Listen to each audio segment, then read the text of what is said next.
Namaste. Welcome to Junior Tesla. In this episode of Junior Tesla, we are going to see what is indirect proof.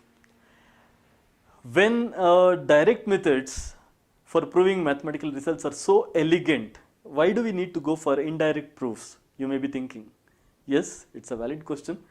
But many a time, for proving mathematical results, direct proofs are not enough. We need to prove the results using some other technique which is not direct. So we will try to understand what is indirect proof using one simple example. We are going to prove that root 2 is irrational.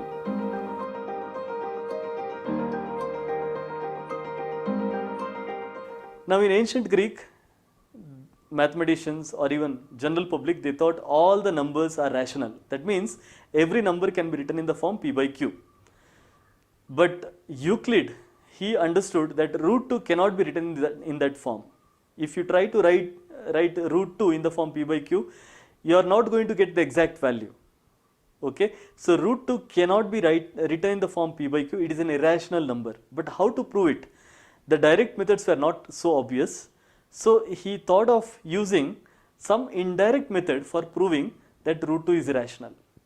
So what he did was very tricky. So he thought, if we have taken a statement, mathematical statement, it should be either true or false. You cannot say there is a statement which is both true and false, or you cannot say there is a statement which is neither true nor false, right? So if there is any mathematical statement, either it must be clearly true or it must be false. Now he had to prove that root 2 cannot be written in the rational form. So he thought, let me take the negation of this statement. Okay, so he took a statement that root 2 is rational, and then when you write some statements based on this particular assumption, you will end up with some meaningless answer or meaningless statement, and that is because of your assumption. Okay, your assumption itself was wrong, and then you say no, the statement must be correct.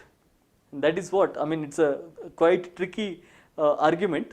So we have taken a statement, and then we take the negation of the statement, and we write some logical statements. Finally we come to a conclusion which is wrong, and then we say our assumption is wrong and the statement must be correct.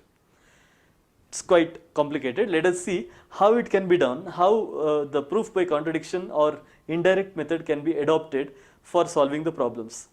Root 2 is irrational. We are going to assume that root 2 is rational. So if it is rational number, definitely it can be written in the form p by q. Now when we say root 2 is equal to p by q, what we mean is that both p and q are integers and they are in the lowest form. The ratio is in the lowest form, which means p and q, they don't have any common factor between them. Okay, they are co-prime to each other. Now when you square it, what you get is 2q square equal to p square. So p square is equal to 2 into something. That means it is an even number. So if p square is even number, definitely p is even number. So we can write it as 2 into k. Okay, so 2 into k is substituted back in the equation, and then we get 2q square is equal to 2k whole square.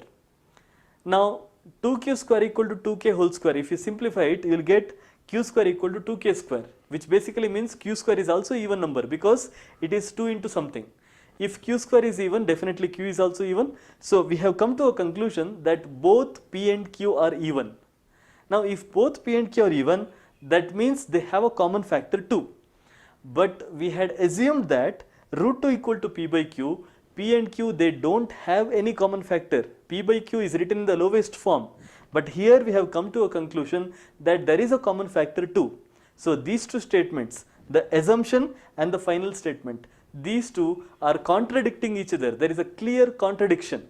And that is why we say, no, our assumption must be wrong and the given statement must be correct. That means, what was our assumption? Root 2 is rational. That must be wrong, and the statement root 2 is irrational must be true. And this is the way in which we can prove some mathematical results, and this method is called indirect proof or proof by contradiction, and in ancient Greek it is called reductio ad absurdum. There are hundreds of different mathematical results that can be proved using indirect proof. It's a very, very powerful tool in mathematics. I hope you enjoy this. Thank you very much. For more videos on maths learning, please subscribe our YouTube channel Tesla Education. Also, let us know in the comment section about the topics you would like to learn so that we bring more videos to you. Thank you.